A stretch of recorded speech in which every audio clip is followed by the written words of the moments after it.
Something I did see though was on Sunday, Louis Theroux's final documentary. It didn't really fit with the last two, but it was Louis visiting transgender kids in San Francisco, and I just thought it was one of Louis' best for a very, very long time.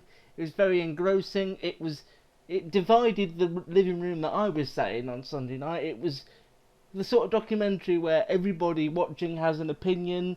It was completely engrossing. The characters I thought Louis came across really well and really sensitively without being too quiet and in the background. There were bits of it that made me feel uncomfortable. There were bits of it Amen.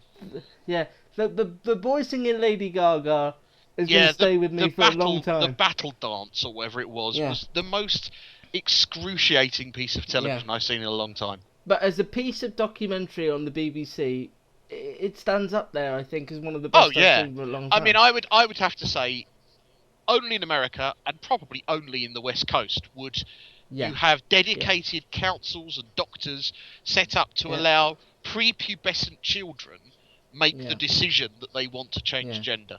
This isn't even in some of these cases, I didn't even feel like the parents had any influence. It was the children telling them, I'm a boy, I'm a girl. Matt, because the reason I wanted to talk about this was when we spoke briefly about the last Louis doc, you said that you were less engaged, you found yourself wandering off, you found it less riveting, it was just a string of interviews. You know, just looking at it as a piece of documentary, did you find it more interesting? I definitely did, I really enjoyed this.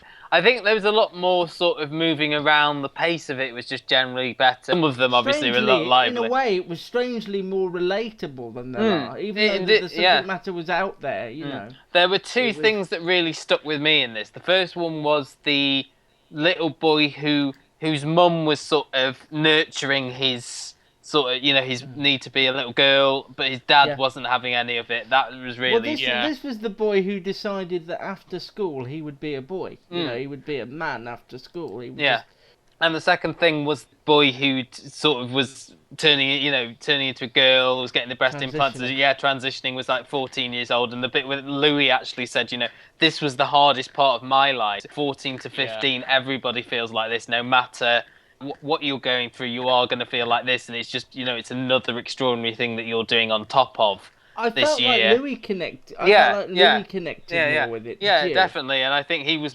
definitely more interested in it. I think it was sort of something he'd possibly campaigned to do. It's something that I didn't know about. It was very interesting.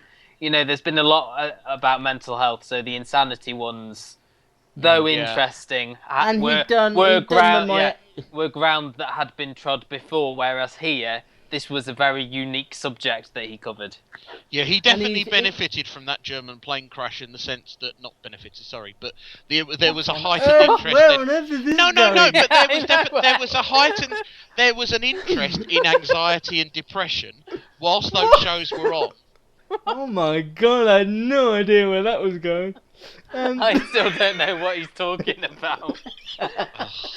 I found it really interesting, and I think Louis Theroux is best when he can interact with people. Well, I suppose in the last two, the people are kept at arm's length, whereas he could have quite upfront access to these people. Certainly the younger ones really sort of knew, about the transgender thing, about what they were going through. And were quite eloquent as well. Definitely, definitely.